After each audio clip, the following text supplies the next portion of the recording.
तेरी मिट्टी में मिल जाऊं फूल बन के मैं खिल जाऊं इतनी सी है दिल की आरज़ू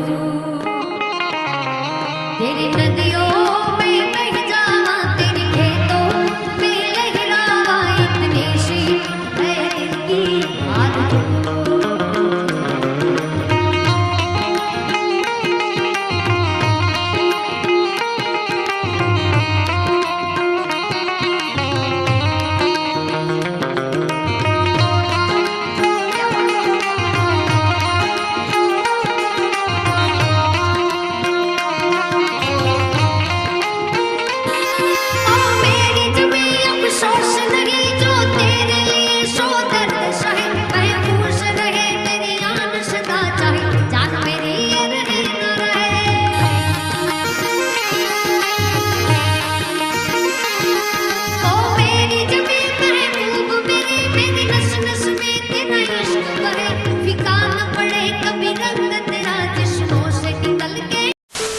तो मित्रों बस आजना विडियो पूरतुं आटલું જ અને જો તમે પણ વીર શહીદ હરીશ પરમારને શ્રદ્ધાંજલિ પાઠવવા ઈચ્છો છો તો કોમેન્ટ બોક્સની અંદર ઓમ શાંતિ લખી શકો છો।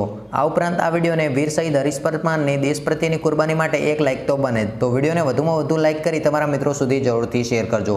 આ ઉપરાંત ગુજરાતની લેટેસ્ટ ખબરો મેળવવા માટે અમારી આ ચેનલને સબસ્ક્રાઇબ કરી લેજો। તો મિત્રો ફરી મળીશું તદ્દન નવા જ વિડિયોમાં નવી માહિતી સાથે, ત્યાં સુધી આવજો। જય હિન્દ, જય ભારત।